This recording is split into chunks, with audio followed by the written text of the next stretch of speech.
All these videos. For what? I put up these videos for what?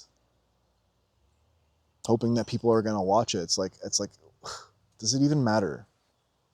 Does it even matter? You get to a place where there's a paradox in everything that you do. It doesn't matter. It's ultimately gonna happen how it needs to happen anyway. Like what do I influence? What do I not influence? Like, am I better off? Like where do I put my energy? Where do I not put my energy? You know, someone that does stuff, someone that speaks stuff, someone that's trying to impact the world and do something. Are they any different than somebody that just sits by the river? You know, the river Ganges in like India, like some yogi that's just like blissed out and just like only meditates and only stays still all the time. Is there any difference between what they're doing? Really? No. It's the same thing. One is action and one is rest, but it's still a play of form. It's still an aspect of the one. So it doesn't matter. It doesn't matter what you do. You will find your way. It's like your enlightened self is coming for you whether you like it or not. It is. Your final understanding is coming. The question is when. The question is, when does God feel like waking you up? The question is how many lives will it take for you to wake up? How much longer do you feel like suffering? I say this. How much longer before you choose it? The illusion of choice, because it's really God waking you up to needing to experience God. It's both. It's neither.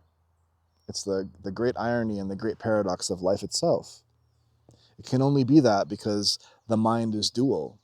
So you're explaining it on the level of mind, then it's by default duality, and it's always going to be its opposites. It's always going to be irony and truth, and suffering and freedom. It's always going to be that. And that's why you realize that trying to explain all of these things in terms of duality is ultimately a folly exercise. It's ultimately an illusion. It's ultimately a joke. And that anything that you say can be taken out of context and made to look a certain way. And that ultimately people, when they're not here at that level of consciousness, that they're just not going to understand no matter how hard you try. Forgive them, they know not what they do, kind of stuff. You just forgive them. You just see it. You're like, you know what?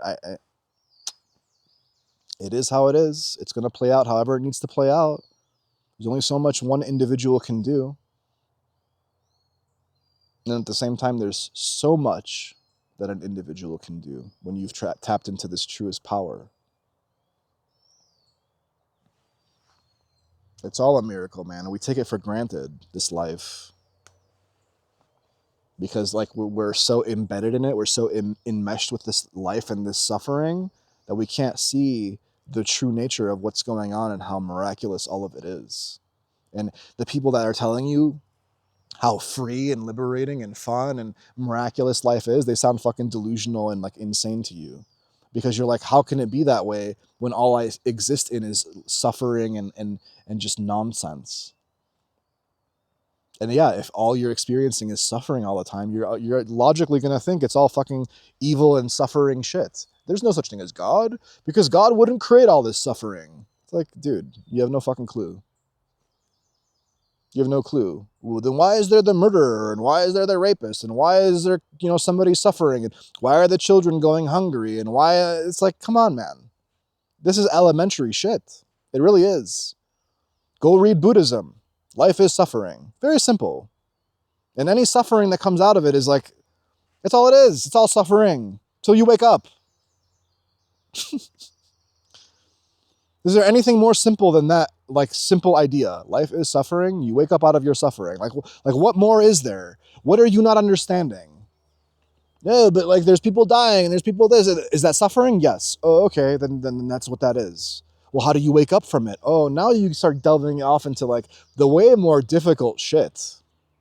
The way more complex stuff, which ultimately at its root is not so complex, but we make it complex because we just can't be still. We just can't stop doing stupid shit because there's this urge, this drive, this connection, this cord, this whatever you want to call it, pulling you and tugging at you and needing to complete itself. The karma, it's pulling you. You've lost control of yourself. You've lost yourself. You are a bitch.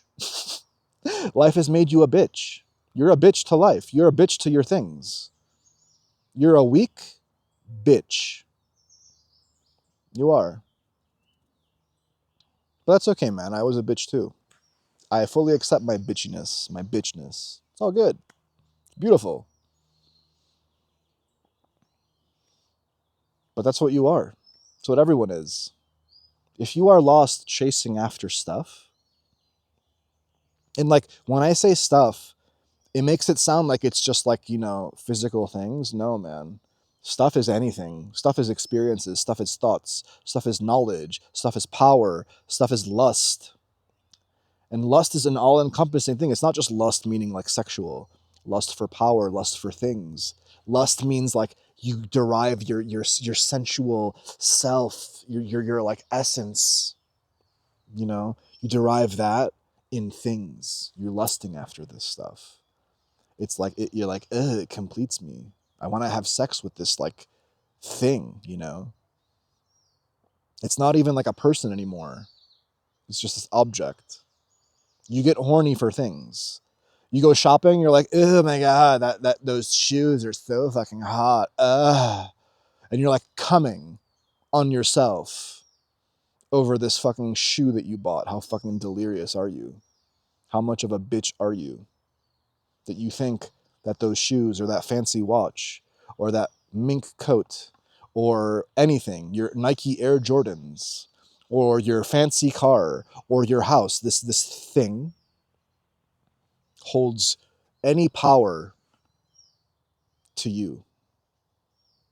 And it pales in comparison, man. It's nothing. It is nothing. It is just the carrot on the stick, man. It's just there to bait you, man. You guys are all baited into this. You've given your power away to all of these things. And there's no reclaiming it unless you tap into yourself, unless you tap into your stillness. No one wants to sit in meditation, man. No one wants to sit and like be still. It's too tumultuous. It's like a traumatic thing. It's like Darius, I don't know, man. I really gotta go on Instagram right now, man. I don't know. I gotta see what's going on. I just can't sit.